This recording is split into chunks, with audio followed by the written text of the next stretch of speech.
Hola, buenas noches a todos. Pues estamos aquí ya iniciando esta transmisión. Muchísimas gracias a todas las personas que nos están acompañando esta noche, que es además un día de un asueto extraño, ¿no? Dentro de esta contingencia, esta crisis que, bueno, pues nos ha puesto muy estudiosos acá a la red CONFE, a CONFE, a las mamás, a los papás, que tenemos muchos años trabajando, al igual que muchas organizaciones, por y para la defensa de los derechos de las personas con discapacidad. Me presento, soy Gabriela Martínez, directora del Movimiento Asociativo de CONFE, y recordarles que CONFE es una organización que tiene 41 años de vida, que entre uno de los grandes retos que ha tenido siempre es el mejorar la calidad de vida de las personas con discapacidad y sus familias.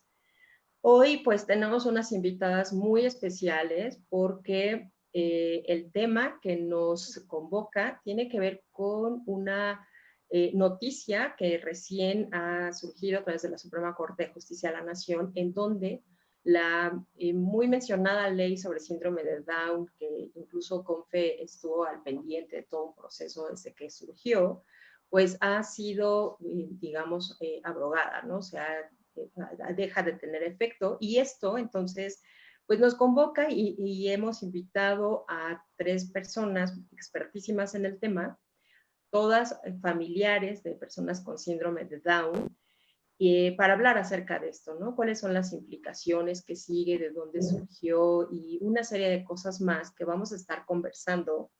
Entonces, esta ocasión, a diferencia de otros momentos, pues no tenemos a alguien que esté explicando con unas diapositivas, sino más bien pretendemos que esto sea una conversación entre todas y entre todos, porque también estaremos leyendo sus comentarios.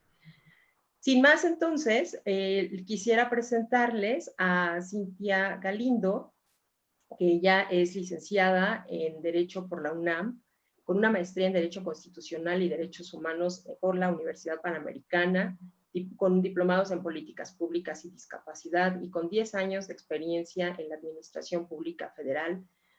Es subdirectora de Derecho Económico y Asuntos Internacionales y ha colaborado con el equipo de trabajo de redacción de la Ley General de los Derechos de las Niñas, Niños y Adolescentes. Muchísimas gracias, Cintia, bienvenida. Hola. Muy bien, gracias. Y ahora quisiera presentarles a Ivonne Álvarez. Ella es de nacionalidad peruana, pero tiene radicando en México 12 años. Es mamá de Franco, que es un niño con síndrome de Down de 9, y es abogada por la Universidad San Marcos de Lima, con una maestría en política pública por la Universidad Iberoamericana de la Ciudad de México, con diplomado en inclusión educativa, social y laboral por la UNAM, y también ha colaborado con varias organizaciones civiles de la Ciudad de México que apoyan la inclusión de las personas con discapacidad intelectual y mental. Bienvenida, Ivo, muchas gracias por aceptar nuevamente nuestra invitación. Y por último, pues, y no menos importante, a Nadia Sierra Campos, que bueno, pues es amiga también de la causa, siempre que le pedimos que nos apoye con alguna ponencia, está disponible, dispuesta y además con muchísimas cosas para compartir. Ella es hermana de Verónica, y además es abogada feminista en derechos humanos y género, defensora de derechos humanos y fundadora de diversas organizaciones de la sociedad civil voluntaria en colectivo Paideia. Pues bien, bienvenidas todas. Muchas gracias, Gaby. Cintia. Hola a todas, todos. Gracias. Cintia, ¿qué te parece que abras tu micrófono para que justo arranquemos contigo? Pues hace un par de años que nos enteramos de con esta sorpresa, ¿verdad? Amanecimos casi que de un día para otro. Bueno, ya sabíamos un poco que estaba cocinando esto, pero pronto sí se convirtió, una iniciativa se convirtió en una ley.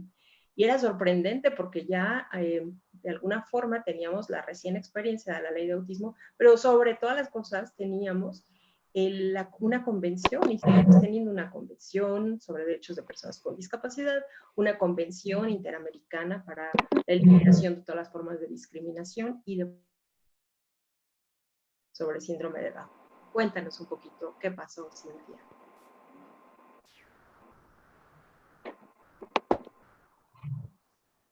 Ay, no te escuché.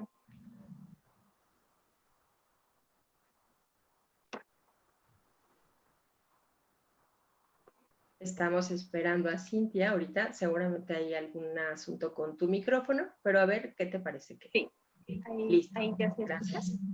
Sí. Okay.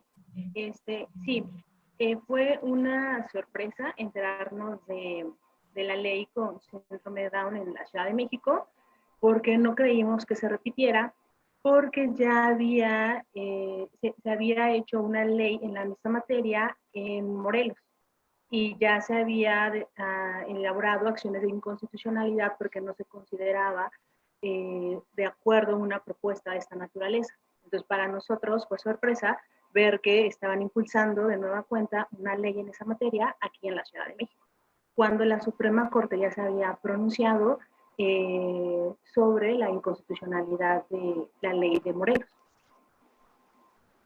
Por eso se trabajó con CONFE en la elaboración de un amicus curiae, donde se estableciera la necesidad de que las personas con discapacidad formaran parte de la elaboración de las leyes que les atañen y estuvieran inmersas en el proceso legislativo de cualquier ley que los involucrara. Ok, sí. ¿Algo que quisieran agregar nuestras panelistas, Ivonne, Nadia? Adelante.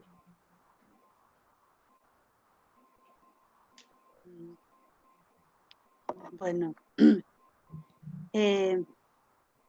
cuando se da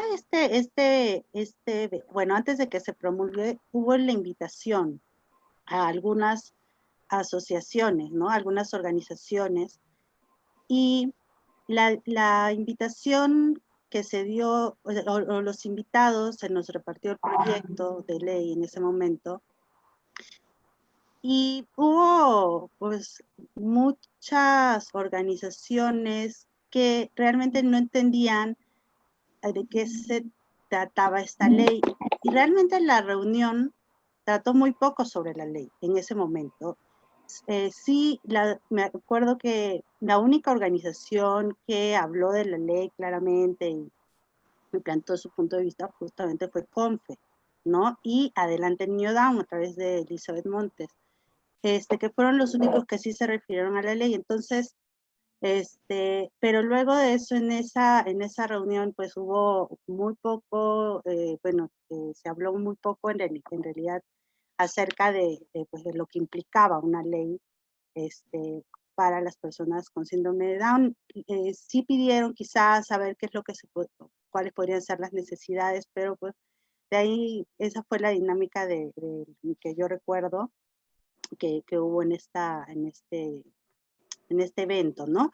Que al final ha significado, porque de este evento es que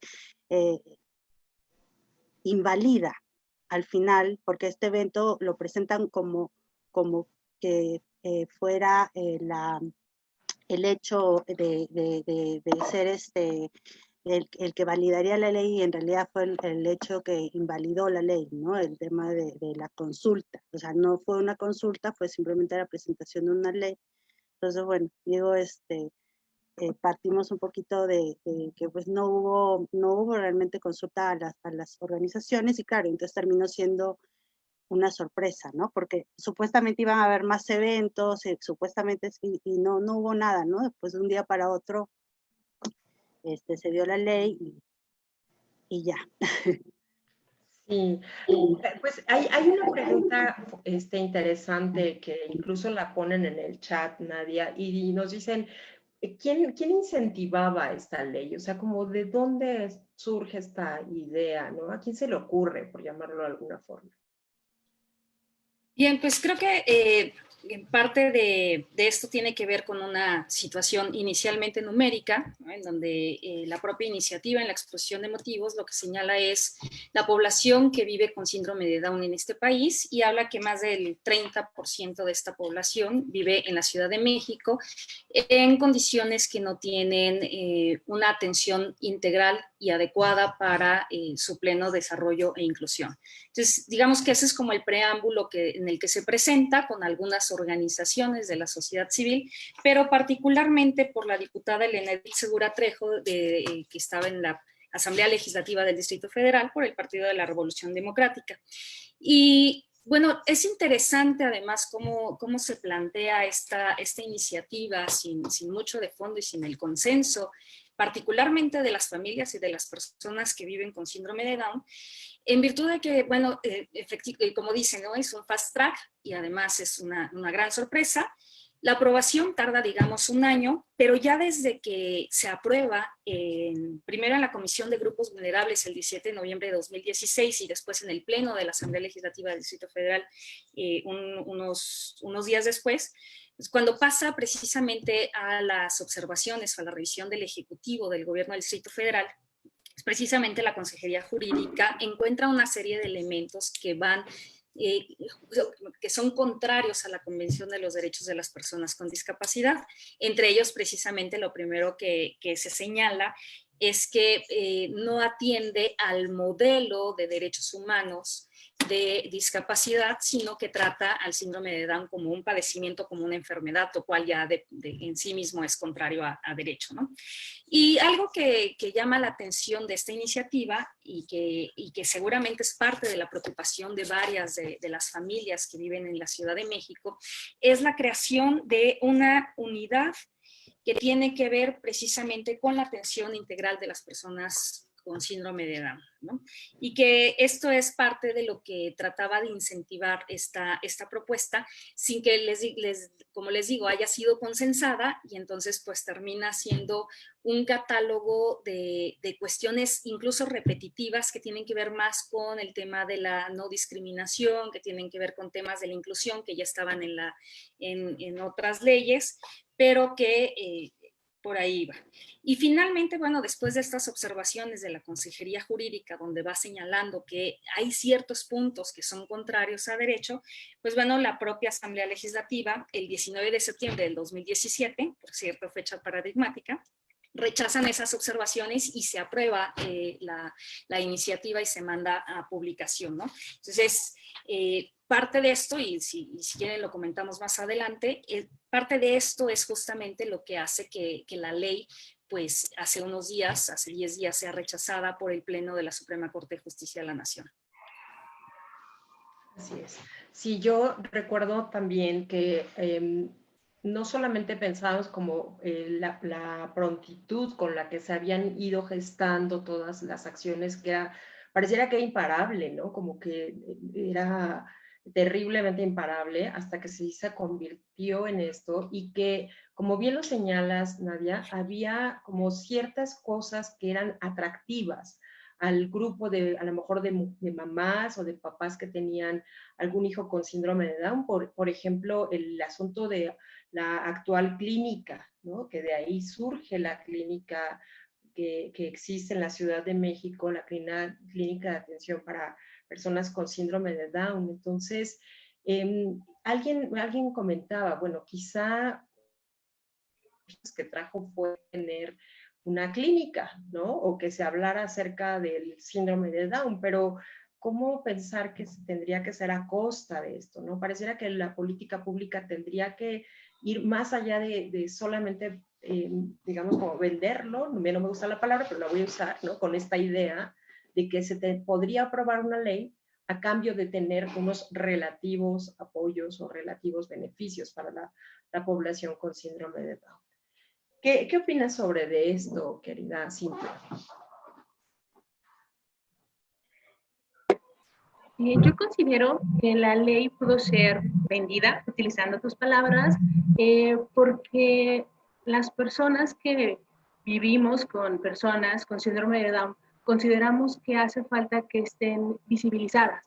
Creemos que necesitamos mayores instrumentos jurídicos o mayores apoyos que permitan a las personas con discapacidad incluirse plenamente en la sociedad.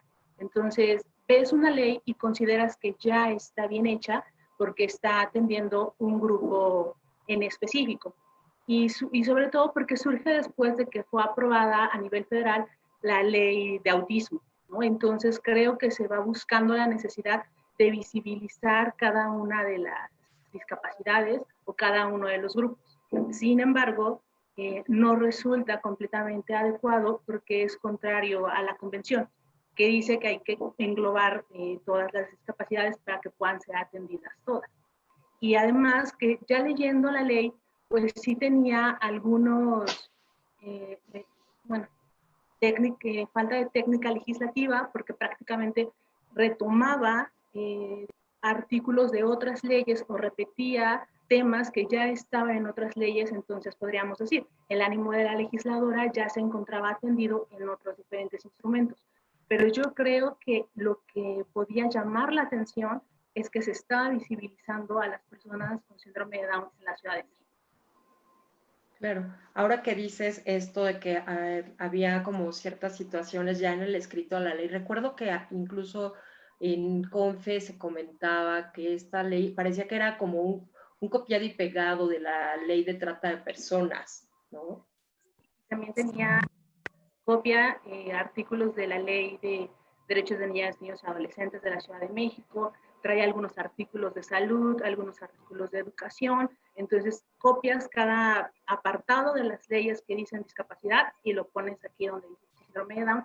Y entonces yo considero que el texto en lo general no lograba abonar de manera certera derechos o apoyos para las personas con síndrome de Down. Así es.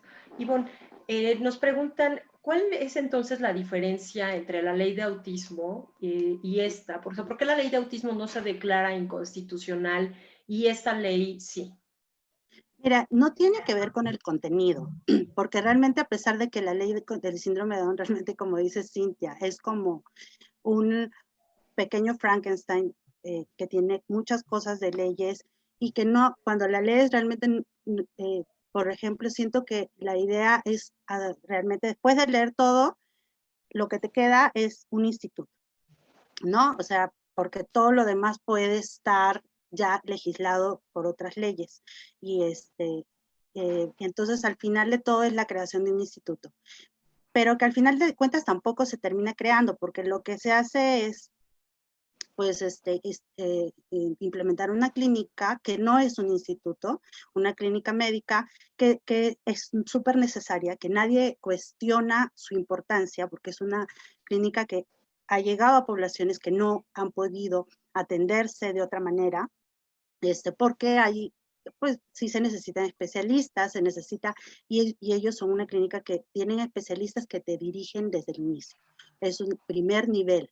Y eso es lo que así hace falta. Pero en sí la ley lo que te plantea es la creación de un instituto que pues digamos, va a asumir algunas funciones, pero en específico para el síndrome de Down. Pero ha sucedido, estuve revisando que en los últimos meses y los últimos días, o sea, muchas leyes que se relacionan con personas, que se relacionan a las personas con discapacidad, se están declarando inconstitucional por el tema de la consulta previa, ¿no?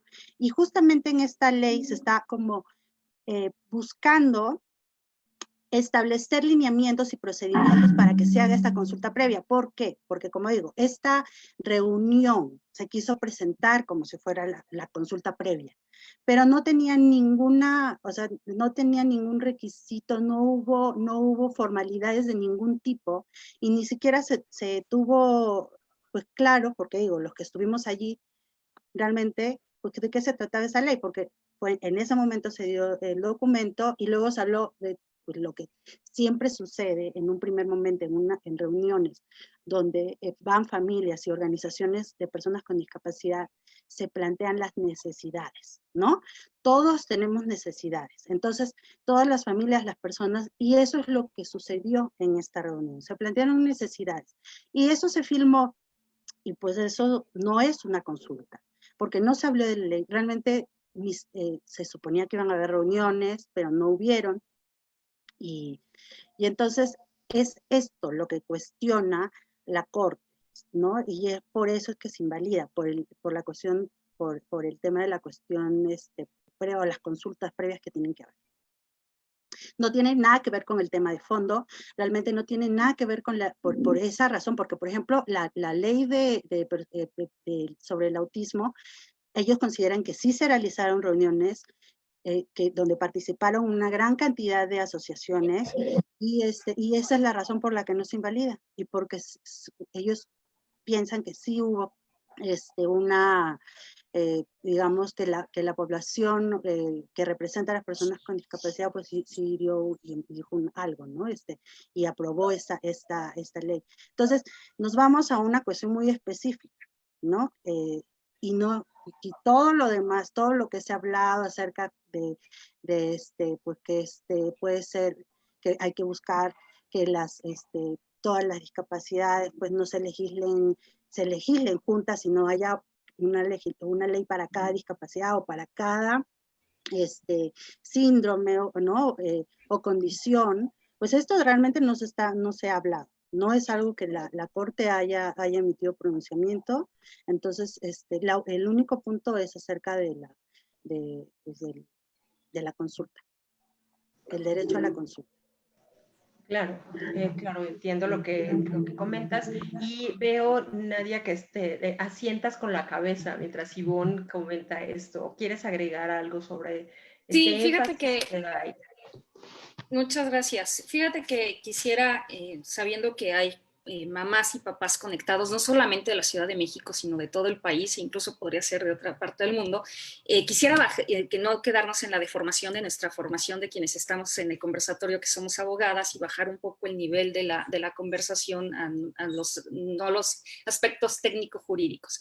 Y decirles en primer lugar que una ley específica para personas con síndrome de Down se antojaría, cuando uno está esperando leerla, se antoja que adecue como ciertas cuestiones que no están incorporadas en las leyes de personas con discapacidad, ¿no?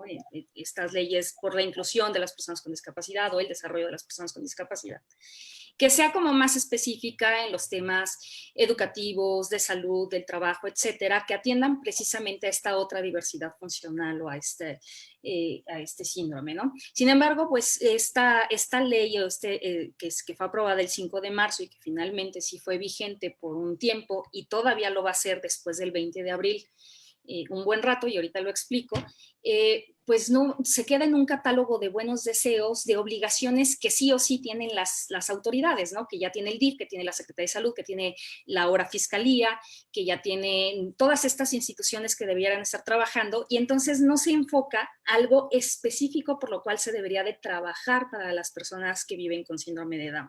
Entonces, pues bueno, una fuerte crítica que yo sí hago a esta ley es precisamente que pues al final el que se llame una ley para la atención integral de las personas con síndrome de Down, pues no logramos esa atención integral para esta población y termina siendo un catálogo muy general que pues no se diferencia, como bien lo están diciendo en el chat, de la Convención de las Personas, de la Convención de los Derechos de las Personas con Discapacidad o de la Ley General para la Inclusión de las Personas con Discapacidad. Eso en un primer momento.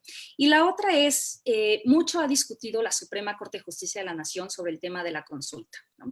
Lo hizo, por ejemplo, con la Constitución de la Ciudad de México, precisamente cuando se incorporó el tema de las personas con discapacidad, y que incluso incorporó de la capacidad jurídica de las personas con discapacidad, y entonces fue como una gran discusión precisamente si se había consultado o no.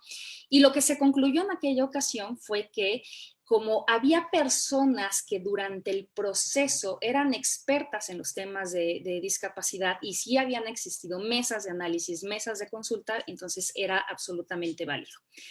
Esta es la tercera ocasión en que una ley de este tipo se termina declarando inconstitucional y por ende inválida por el tema de la consulta. Muy cuestionado, incluso, bueno, es precisamente, son dos acciones de inconstitucionalidad las que se presentaron en contra de esta ley que se aprobó el 5 de marzo, que se publicó en Diario Oficial el 5 de marzo, en Periódico Oficial de la Ciudad de México el 5 de marzo del 2019, y SNDH y la Comisión de Derechos Humanos de la Ciudad de México, ¿no? Que precisamente hablan del tema consulta. Les decía, en otras ocasiones la Corte ya ha discutido sobre este tema, por ejemplo, con pueblos y comunidades indígenas, ¿no? Que debe de reunir ciertos requisitos.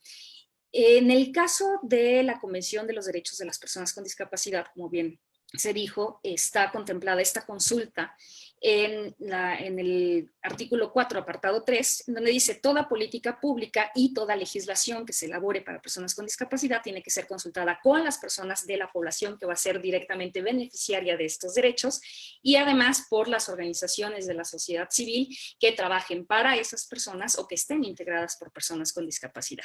Pero agregaría algo más, que a diferencia de lo que sucede con pueblos y comunidades indígenas, la consulta debe de ser abierta, debe ser previa, debe ser amplia, debe ser accesible en lenguaje sencillo y con ajustes razonables, ¿no? Y entonces en esto lo que sucedió es que para la creación de esta ley, para la aprobación de esta ley, pues lo único que se hizo es una mesa de análisis dentro de la Asamblea Legislativa del Distrito Federal de aquel entonces, que no cumplía con ninguno de estos requisitos.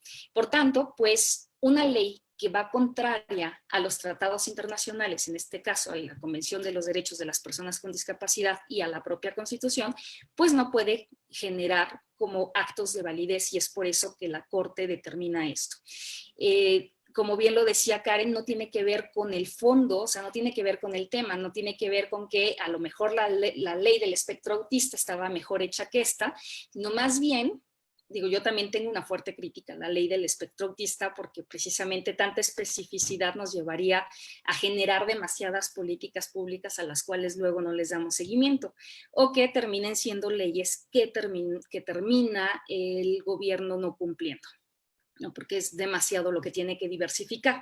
Entonces, en este caso, y pues como no se cumplieron todos estos requisitos, fue que el 20 de abril el Pleno de la Corte determinó declarar la invalidez. Ahora, ¿qué pasó? Dice, ya existen ciertas cuestiones derivadas de esta ley, como la clínica, por ejemplo, que en realidad debió existir una unidad para la atención integral de las personas con síndrome de Down, pero bueno, termina siendo esta clínica, que habrá que hacer como ajustes a partir del gobierno de la Ciudad de México, en el cual, a partir de un derecho adquirido, y lo digo así porque los derechos humanos, uno de sus principios, una de sus características es que son progresivos, entonces decir, como ya no existe la ley porque se fue declarada inválida, entonces ahora vamos a anular la clínica y todos estos esfuerzos quedan fuera.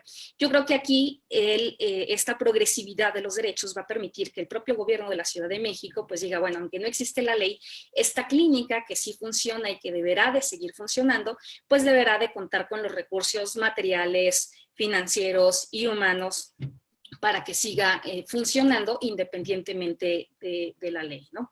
Y para ello, pues se van a tener 180 días para hacer todos estos ajustes, tiempo suficiente para que precisamente salga el presupuesto de egresos del gobierno de la Ciudad de México y entonces se contemple dentro de él, ¿no?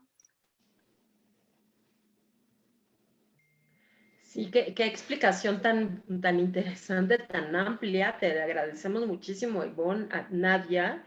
Realmente como que nos van ubicando, ¿no? Nos van centrando, porque además estos 180 días a los que mencionas, Nadia, pues digamos que ya están corriendo, aunque estemos en cuarentena, ¿no? Y no van corriendo. Ok, a ver, Cintia, dinos, explícanos por favor, Cintia. Veo que Cintia levanta su manita. Bien. No están corriendo porque la Corte dice que a partir de que se publique en el Diario Oficial de la Federación, se van a correr los 180 días para precisamente ver cuáles son los beneficios que ha otorgado la ley y amparar a las personas que están gozando de esos beneficios. Entonces, aunque declara la invalidez, dice que en 180 días todavía van a subsistir sus efectos. Por eso no podemos decir que ya están corriendo. Ok, bueno, muy bien, muchas gracias por la aclaración. Entonces, ¿para incluso qué tener nada más te tantas diría, fechas? Adelante, Nada más adelante. diría, un poco abonando a lo de Cintia, es que en procedimientos técnico-jurídicos de la Suprema Corte de Justicia de la Nación, una vez que se vota, el ministro a cargo de la sentencia, que le van a llamar engrose, que en este caso creo, si no me equivoco, es el expresidente Luis María Aguilar, tiene que hacer un engrose que se tiene que además hacer público, y en este caso, ojo, y va a ser muy importante este trabajo para la Suprema Corte de Justicia de la Nación, una vez más, tendrá que sacarse una sentencia en lenguaje accesible y sencillo, ¿no? Porque involucra a personas con discapacidad y en este caso a las personas con síndrome de Down, entonces tendrán que hacer ese trabajo. Entonces yo creo que todavía van a tardar un poquito en sacar el engrose y una vez que salga el engrose, publicarlo en el Diario Oficial de la Federación y a partir de ese momento cuentan los 180 días. Lo que es un hecho es que ya no hay marcha atrás en esto, ¿cierto? Así es, ok. Cintia, nos preguntan que ¿por qué tantas leyes si existe una convención? Yo insisto en que lo que se busca es visibilizar y porque hay impulsos que van en esta manera. Yo he trabajado en la administración pública e incluso he visto que es como una tendencia que tiene, no en el ámbito de la discapacidad, pero sí llegó un momento en el que se estaban buscando hacer leyes especiales incluso para el vino. A nivel federal tenemos una ley para la vid y luego se crea una ley para la miel y entonces se busca como seguir un camino que ya se cree que está bien. Entonces yo creo que es lo que quisieron hacer con la discapacidad. Ya tenemos uno de autismo, buscamos uno de síndrome de Down y vamos buscando especializar. Considero que quieren visibilizar a los diferentes grupos de discapacidad. Aunque es interesante que ambas leyes, tanto la de síndrome de Down como autismo, son prioritariamente impulsadas por familias, ¿no? Por alguna persona que tiene, el legislador o lo que sea, que tiene a alguien cercano, ya sea una persona con autismo o una persona con síndrome de Down. Entonces, resulta un poco como difícil de imaginar que solamente sea por ese motivo. ¿Tendrá algo que ver esto? Ivonne, ¿qué opinas? Sí, mira, justo la ley de síndrome de Down fue impulsada, la diputada nos comentó que ella tenía un hijo con síndrome de Down y pues su experiencia legislativa y su experiencia de vida la habían llevado a impulsar este proyecto que luego se convirtió en ley, ¿no? Y claro, lo considero que en sí una ley, por ejemplo, declarativa, de, como dices, que visibilice una condición, pues, puede ser, digamos, no tener mayor alcance que eso, que visibilizar, ¿no? Pero considero que hay un tema también de adecuar el lenguaje, ¿no?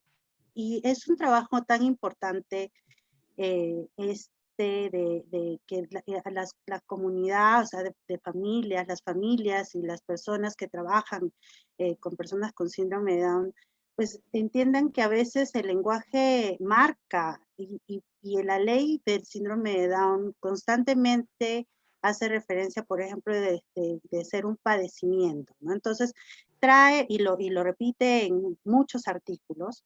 Entonces, esto al final de cuentas, pienso, se crea en se queda grabada en esta memoria colectiva que tenemos, ¿no?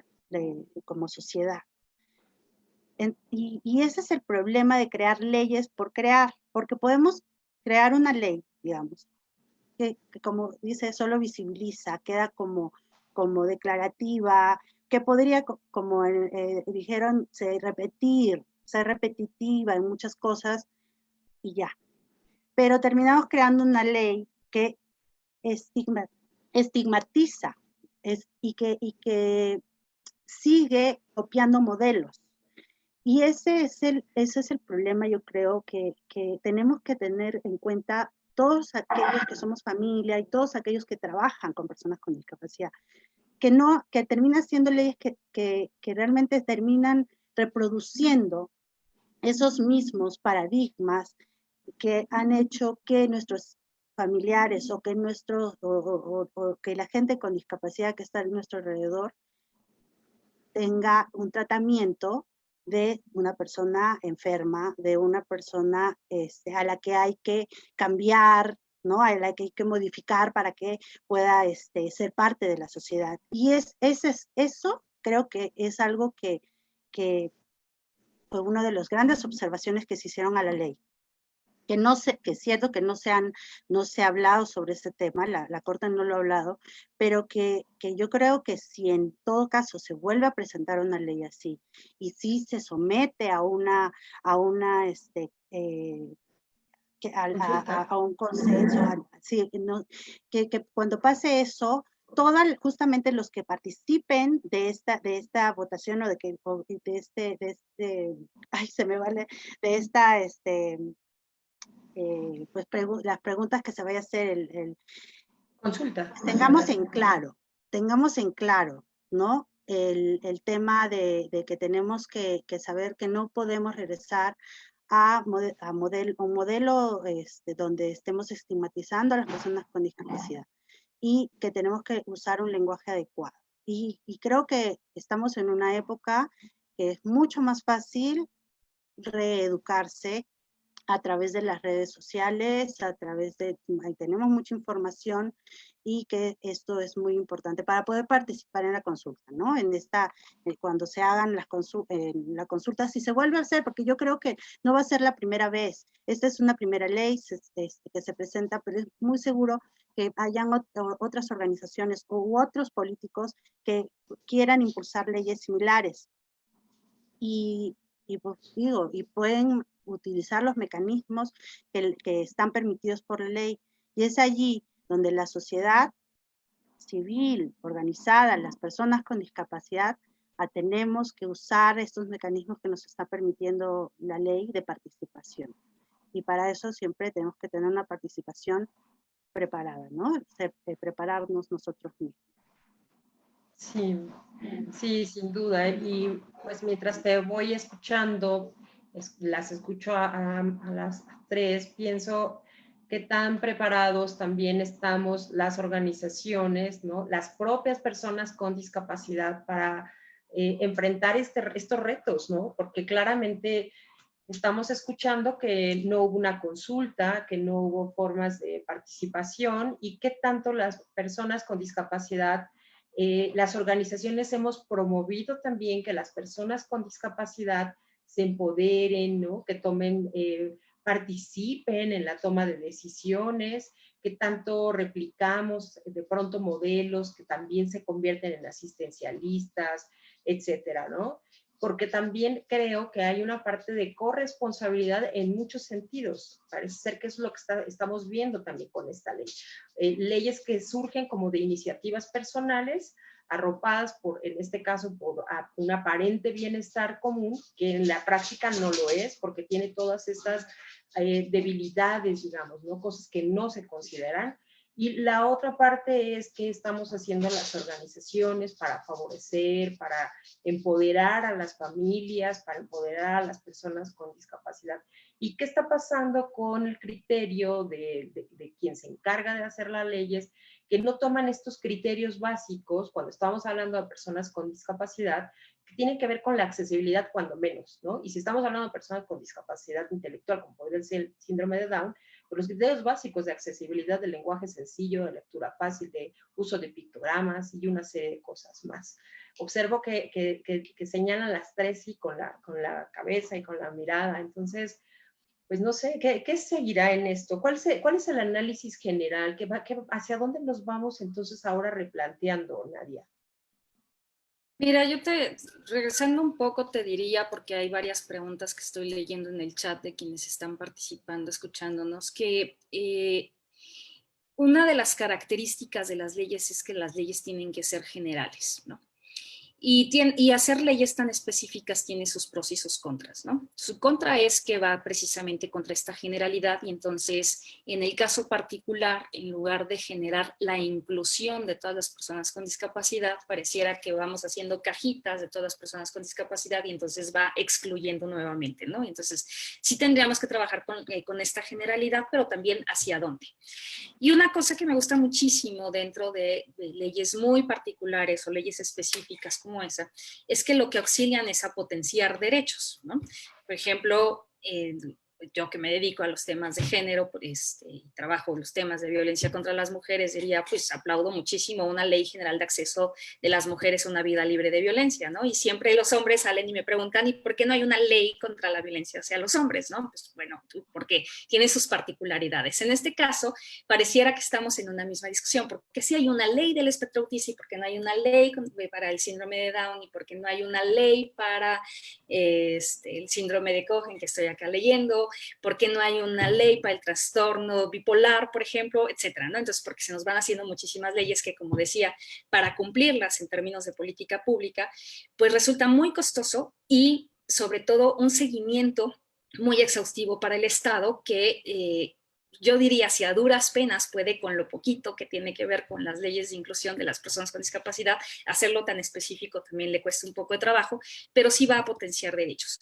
Yo diría, ¿hacia dónde vamos a partir de esto? Yo ya, a partir de que se declara inválida esta ley, yo ya les planteaba un apartado, ¿no? O sea, creo que la clínica tendrá que seguir funcionando y habrá un reto para la Ciudad de México, para el gobierno de la Ciudad de México, de establecer en el presupuesto que esta continúe funcionando con o sin la ley, porque ya existe y tiene que ver con la progresividad de derechos. La otra es ver también pues hacia qué parte caminamos. Y creo que algo muy, muy importante y que hemos analizado a partir del informe Sombra que se ha presentado por distintas organizaciones de la sociedad civil al Comité de los Derechos de las Personas con Discapacidad, donde por supuesto participó CONFE y donde han estado participando otras organizaciones, creo que el reto mayor que nos deja es precisamente todo esto que todas las organizaciones que trabajamos para la población con discapacidad es qué es lo que nos falta, ¿no? Pues, y ya sabemos cuáles son como los puntos sobre las IES que tenemos que marcar, ¿no? ¿Qué nos falta en educación? ¿Qué nos falta en derechos sexuales y reproductivos? ¿Qué nos falta en el trabajo? ¿Qué nos falta en salud? ¿Qué nos falta, particularmente yo que soy abolicionista de la interdicción? O sea, digo, todo lo que nos falta en el tema de capacidad jurídica de las personas con discapacidad, ¿no? Entender que pueden tomar sus propias decisiones y eso me lleva a esta pregunta que hacías. O sea, ¿qué tanto estamos empoderando a las personas con discapacidad? Uno, para que conozcan sus derechos. Dos, para que tengan esa llave de acceso para defenderlos. Y tres, pues para que puedan vivirlos y ejercerlos, ¿no? Para que nadie tome decisiones por ellas y por ellos, sino que existan precisamente estos recursos hacia dónde tomar estas decisiones. Y creo que ahí está la clave.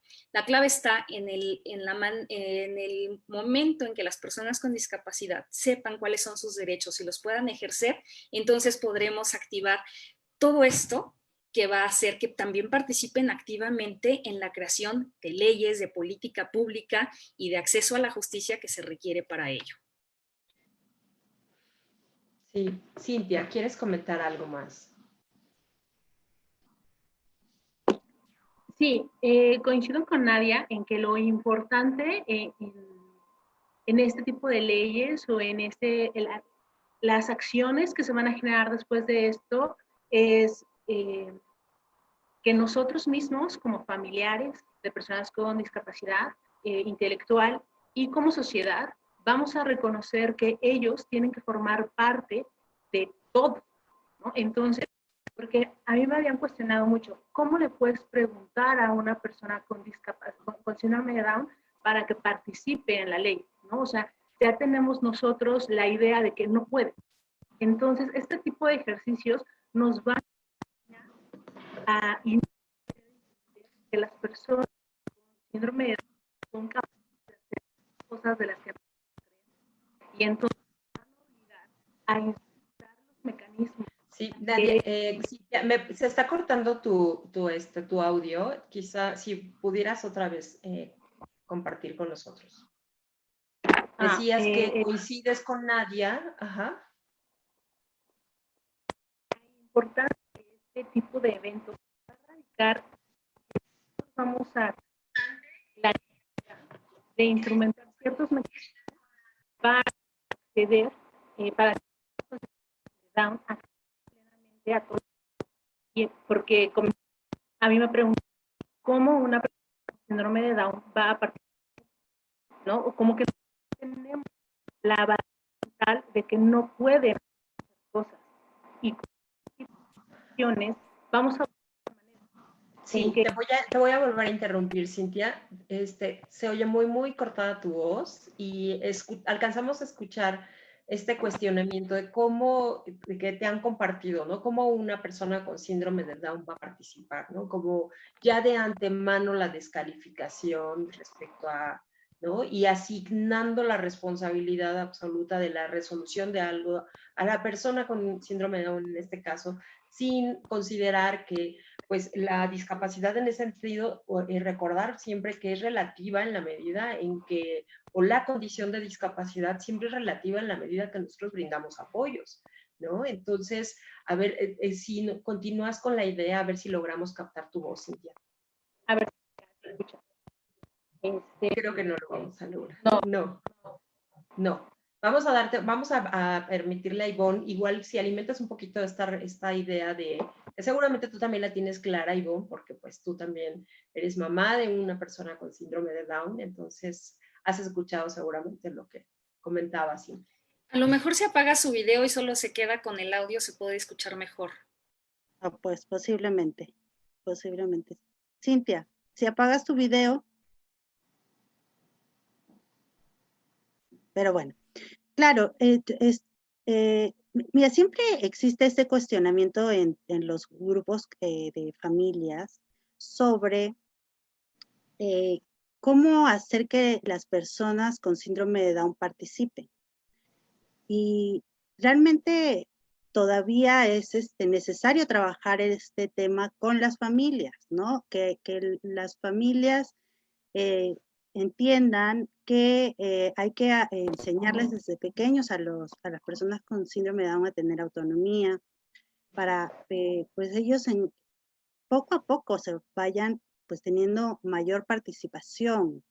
Bueno, tú trabajas directamente con eso, Gabriela, y sabes que es pues lo difícil que es, pero pues, digo, bueno, cada vez las generaciones van cambiando, tienen otra visión, y pues se está trabajando justamente en que el camino sea más sencillo, digamos, para que las personas con discapacidad intelectual puedan participar con estos apoyos, ¿no? En estas decisiones que son tan importantes al final para todo el colectivo. Mira, sí siento que esta sentencia es muy importante en esta parte de poner en la palestra el tema de estas consultas, ¿no? Y justamente en esta sentencia, bueno, en la conversación que ellos tienen, en el debate que se da para dar su voto, hablan que van a ellos a analizar cuáles van a ser justamente los puntos que se van a tomar en cuenta para estos procedimientos, ¿no? De consulta. Porque en un primer momento se planteaba que sea similar a las consultas que se dan a las comunidades indígenas, pero todos dicen, no, o sea, esto es un caso particular, es una población diferente y hay que entonces decir cómo va a ser. Entonces, bueno, todavía no se termina no se publica totalmente, pero se supone que se va a hacer una presentación más o menos de cómo debería darse estos lineamientos, ¿no? Y entonces nosotros tenemos que estar preparados como asociaciones para conocer estos lineamientos y para también plantear desde nuestras organizaciones, pues cómo vamos nosotros a participar. Y no nosotros, bueno, digo yo, no yo como mamá, ¿no? Sino cómo lo va a hacer mi hijo en su momento, cómo lo va a hacer mi hermano, cómo lo va a hacer, porque al final de cuentas hacia eso tenemos que ir. ¿Es difícil? Sí, un poco puede serlo, pero yo creo que no es imposible. Y podemos ir logrando que cada vez más población con discapacidad intelectual pueda participar y empoderarse y ser un ciudadano más, ¿no?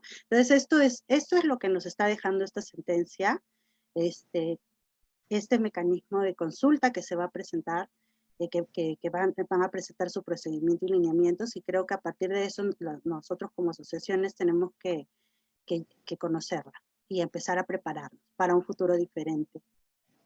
donde participen plenamente las personas con discapacidad.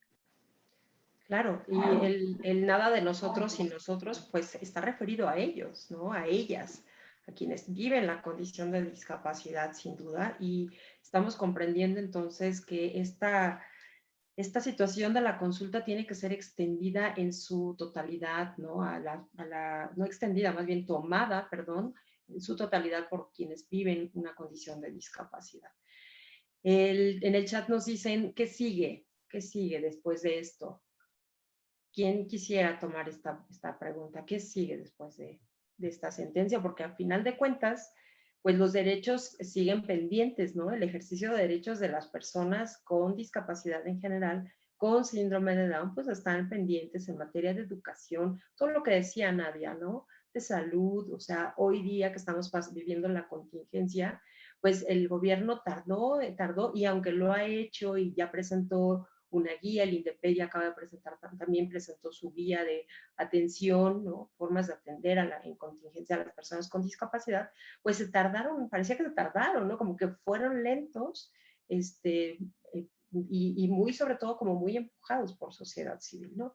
Entonces, pues siguen derechos sin ser ejecutados, vividos por las personas con discapacidad, y la consulta pareciera que es un camino, pero ¿qué sigue después de esto? Como bien lo dices, creo que efectivamente como el ejercicio de todos los derechos, para poder ejercerlos hay que luchar por ellos, ¿no? Ese es lamentablemente el que existan en una convención, el que existan en una constitución o el que existan en las leyes, no significa que en automático se van a cumplir, ¿no? Entonces creo que estos postulados, por ejemplo, incluso de nada sin nosotros y todo para nosotros también, es decir, en este tema de la consulta, de los procesos participativos, democráticos y demás, pues tenemos que ir aprendiendo y reaprendiendo.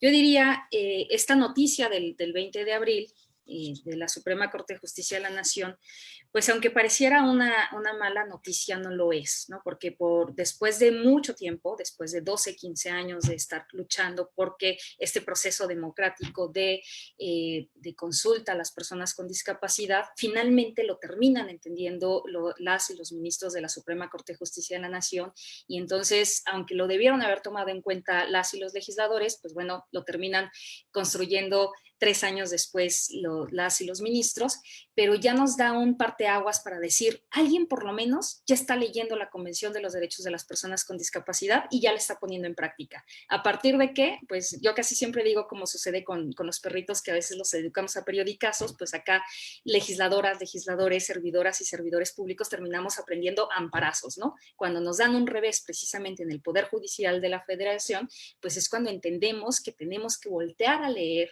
la Convención, que tenemos que voltear a leer la Constitución y aplicarla adecuadamente. Entonces creo que ese es un primer paso importante, y no verlo como una mala noticia, sino como un aprendizaje que tiene que hacer que nos renovemos en el ejercicio de estos derechos. Y por supuesto, pues bueno, en el tema de no solamente de la especificidad de los derechos para las personas con discapacidad, sino la generalidad es cómo implementamos cada uno de los postulados y los apartados de la convención, ¿no? Yo te decía, este tema, como bien lo planteaban, de la autonomía y de la independencia, de derecho a vivir su vida y hacer como sus planes cotidianos, como el ejercicio de la capacidad jurídica, me parecen sustanciales para el ejercicio de cualquiera de los otros derechos.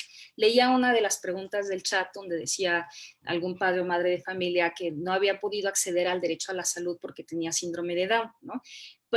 Digo, eso es un tema de discriminación que particularmente también hemos luchado, y que por supuesto, por ejemplo, para acceder a seguros de gastos médicos mayores, para acceder a seguros de vida, esto ya se considera un acto discriminatorio, y pues ¿qué hay que hacer? También hay que denunciarlo y hay que presentar las quejas ante la Comisión Nacional para Prevenir la Discriminación y hacer como todas estas acciones legales, además de todo el trabajo que las organizaciones de la sociedad civil venimos empujando y las propias familias venimos haciendo a partir también de nuestras condiciones de vida, ¿no? Cada vez que nos enfrentamos a un obstáculo, pues las familias nos defendemos, o las familias pedimos opiniones, o las propias personas con discapacidad pues también están exigiendo cada vez más, ¿no?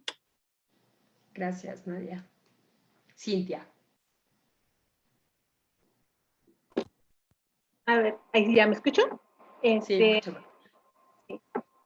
Bueno, yo nada más quería comentar, la Suprema Corte de Justicia de la Nación ya se había pronunciado respecto de la consulta en la acción de inconstitucionalidad en contra de la ley de síndrome de Down del estado de Morelos. Entonces ahí nos señala justamente la Convención para las Personas con Discapacidad, la Convención Interamericana para erradicar la discriminación para personas con discapacidad y la resolución o la recomendación número 5 del Comité de Derechos Económicos, Sociales y Culturales. Entonces, yo lo que espero en este momento es que la Suprema retome la necesidad de la consulta, pero como lo mencionaba Nadia, que ya efectúe una sentencia en lenguaje accesible, como las que ya se han visto. Y entonces que sea tan claro para que lo entiendan las personas con discapacidad e incluso las personas que no saben términos jurídicos, ¿no? También nos va a ayudar a todos para entender exactamente los alcances y las necesidades que presenta la convención. Y como también decían aquí en el chat, porque lo más importante es conocer los derechos, ¿no? A lo mejor las personas que somos abogadas sabemos exactamente en qué ley vamos a encontrar el fundamento, el apoyo a lo que estamos pidiendo. Nadia decía, los seguros de gastos. O sea, en la ley federal para personas con discapacidad hay un artículo específico. No les puedes negar seguro de gastos médicos a las personas por su condición de discapacidad. Entonces, creo que lo más importante de aquí es visibilizar los derechos que hay para que se conozcan y se puedan abogar por ellos, exigirlos y entonces construir realmente una fortaleza nosotros como sociedad que impulsa la discapacidad, como colectivo. Gracias, Cintia. Ivonne. Mira, justamente el tema de la ley. Pues la ley, al final de cuentas, vivimos en un momento en que las personas con discapacidad tienen muchas protecciones y derechos que pueden ejercer. Y la parte difícil viene cuando realmente quieres ejercerlos, ¿no? Y tenemos siempre los problemas, que tenemos todas las familias, cómo aplicamos el derecho a la educación inclusiva, cómo lo ejercemos, ¿no? Cómo ejercemos ese derecho a la educación inclusiva. Porque al final de cuentas existe la ley, existen todos los mecanismos y como familias hay que activarlos. Por ejemplo, si nos niegan el derecho a inscribir a nuestros hijos, podemos ir y hacer una denuncia y todo el proceso. Esta parte es muy difícil de aceptarla y de ejercerla. Esta es la parte en la que muchas veces nosotros dejamos que simplemente decimos ya, no lo voy a hacer, la sociedad todavía está encaminada como a tener escuelas especiales y hacia eso te lleva. Entonces, tratar de salirse del sistema es muy complicado, ¿no? Y en otro, en el tema de educación, en el tema de salud menos, pienso, porque siento que en salud se han... ha ido cambiando un poco la forma de pensar de muchos médicos y ahora se da una atención regular, bueno, por lo menos en la Ciudad de México y en ciudades grandes, no, sé que no tanto quizás en ciudades más pequeñas, pero sí se han ido abriendo caminos, ¿no? Y pero pues ese es el tema, es que uno tiene, como dice Nadia, tienes que ejercer el derecho, luchar por ese derecho. Tenemos muchas leyes que nos protegen y amparan nuestros derechos y simplemente tenemos que llenarnos de energía y saber que tenemos que ir a las instancias que nos van a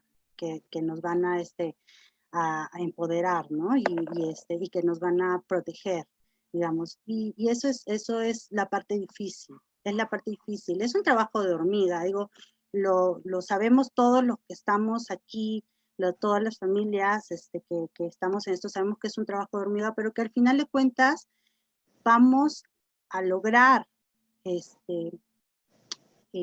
llegar a nuestra meta. Yo digo siempre eso, es difícil, es complicado, pero para eso estamos hasta las asociaciones, justamente porque nos juntamos, y esto es una cosa que pasa mucho en las asociaciones de familias donde estamos los padres, tenemos este espacio hasta para hablar de estas frustraciones que nos surgen de hacer estas cosas, pero esto ayuda muchísimo, porque tú terminas, hablas de tu frustración y sigues adelante, ¿no? Te caes porque no es fácil, pero sigues adelante. Y estamos aquí justamente para apoyarnos. Y creo que justamente Nadia, Cintia y yo, que somos familias y que vivimos esto, estamos tan concientizados y nos interesa tanto que estos temas se conozcan, que podamos apoyar con nuestro conocimiento, pues sea mucho o poco, para que ayudemos a incentivar a las otras familias que quizás desconocen, que quizás tienen menos posibilidades a veces de ir a lugares y decirle, bueno, pero aquí estamos, o sea, como asociación, como grupos, que te podemos apoyar de alguna forma, quizás simplemente apoyarte diciéndote, sí se puede, vamos a hacerlo y de eso se trata, ¿no? Hacia eso tenemos que seguir. Bueno, ya es un camino que se está haciendo y hay que seguir. Así es, Ivonne. Bueno, pues tenemos que empezar a cerrar este conversatorio súper interesante. Nadia, te conozco tanto que sé que quieres decir algo, porque he visto cómo te has ido adelantando al micrófono. Yo no sé si tú crees que todavía hay algún tema pendiente. Pensaba que cada una de las que hemos hablado, de alguna forma hemos tomado como estas últimas conclusiones. No sé si todavía tienes algo más que agregar, pero yo adelantándome un poco, quizá, ojalá que llegue pronto, ¿no? El día en donde las personas con discapacidad intelectual, particularmente las personas sordociegas, ¿no? Las personas que tienen incluso discapacidades múltiples o que requieren de muchos apoyos, sepan que existen leyes que hablan acerca de ellos, ¿no? Y que ellos sean quienes también puedan estar en foros como en el que estamos ahorita nosotras, ¿no? Y que ellas, me pregunto, por ejemplo, si habrá personas con síndrome de Down que se enteraron que había una ley que hablaba sobre de ellos, que tenía que ver con su vida, ¿no? Y no sé, me pregunto si ahora mientras estamos en este grupo, mientras hay gente escuchándonos y viéndonos en Facebook, si hay alguna persona con síndrome de Down que esté escuchando nuestros diálogos, ¿no? Entonces, mientras tanto, pues Nadia, no sé si tú crees que queda alguna cosa pendiente por comentar. Voy a contestar la última pregunta porque te diría mi hermana Vero está aquí al lado escuchándome y ha sido mi asistente técnica todo este rato y pues siempre digo que es mi inspiración y de quien aprendo precisamente para hacer todo este trabajo que de manera voluntaria realizo con ustedes y con otras organizaciones. Y quiero pensar que también con otras familias están personas con síndrome de Down también siguiéndonos. Y que efectivamente este es el punto nodal de la discusión de la Corte, ¿no? Pues precisamente las personas interesadas a quienes iba a beneficiar o perjudicar esta ley, pues no fueron consultadas y creo que siempre tenemos que ir al sujeto del derecho, ¿no? No podemos estar inventando cosas desde el escritorio. Entonces creo que ese es un gran reto y ahí lo dejaría en mi conclusión. El reto de cómo construir colectivamente precisamente con las personas con discapacidad. En el momento que seamos capaces de preguntarles sobre sus intereses, sobre sus deseos, sobre lo que necesitan y sobre esas condiciones que debemos de generar para acabar con este tema de los obstáculos para ejercer sus derechos, creo que es en el momento en que iremos avanzando.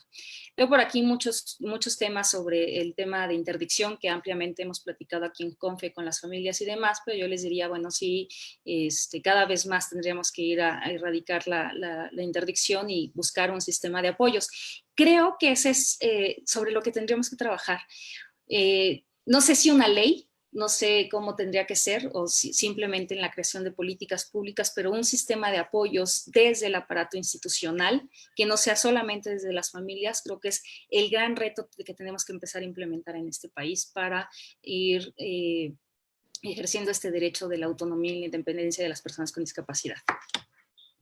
Muchas gracias, Nadia. Bueno, por ahí vemos al hermano de Cintia. ¿Qué tal que se asome también por ahí Vero, que además la conozco perfecto porque ha estado en los grupos de autogestores que tenemos en CONFE? Para quienes no saben a qué nos referimos con grupos de autogestores o autogestores, son personas con discapacidad intelectual que capacitamos, ¿no? Que participan. Hola, Vero, querida, qué gusto verte. Qué gusto verte, Vero.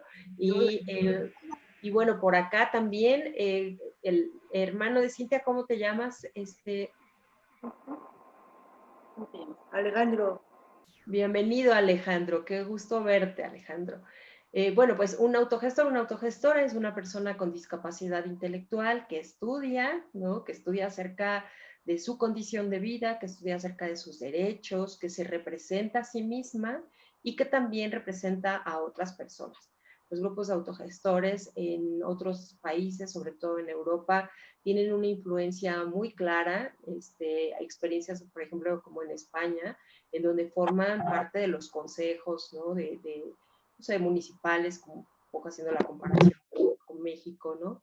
Y bueno, pues para nosotros sigue siendo hoy un desafío de SECONFE seguir empoderando a las personas que viven en una condición de discapacidad intelectual para que tengan cada día más herramientas, que tengan más posibilidades de reflexionar sobre las cosas que se trabajan en otros ámbitos y que tienen que ver con su vida, ¿no? Entonces, pues bueno, yo creo que estaremos ya cerrando esta charla, este conversatorio muy rico además, ¿no? Diría yo como muy sabroso esta noche. Y pues nada, muchísimas gracias. Por acá tenemos un anuncio, los autogestores, y Palma seguramente ha de decir que bravo los autogestores, sí, así es, bravo. Son ellos quienes van abriendo camino. Y yo sí me voy a permitir hacerme un comercial, decirles que quizá esta grabación llegue a alguien de la Suprema Corte y decirles que por lo pronto yo formo parte de un grupo que nos llamamos Lectura Fácil México y que hemos hecho distintas intervenciones en diferentes trabajos con diferentes instituciones de gobierno para provocar que los textos que regularmente se escriben sin condiciones para que grupos como personas con discapacidad comprendan, nosotros los intervenimos para que queden en formatos de lectura fácil. Entonces, bueno, pues ya me aproveché a hacer un comercial para nosotros, Lectura Fácil México. Bien, pues muchas gracias a todas, a todos. Muchas gracias, Ivonne, por tu presencia. Muchas gracias. Muchísimas gracias, Cintia. Muchísimas gracias, Nadia. Y Gracias. sobre todo, muchas gracias a Elizabeth Montes, que ella es directora de Adelante Niño Down y que desde el inicio estuvo con nosotros en esto y que de alguna forma posibilitó que realizáramos este webinario. Que pasen todos muy buenas noches y un feliz fin de semana. Hasta pronto.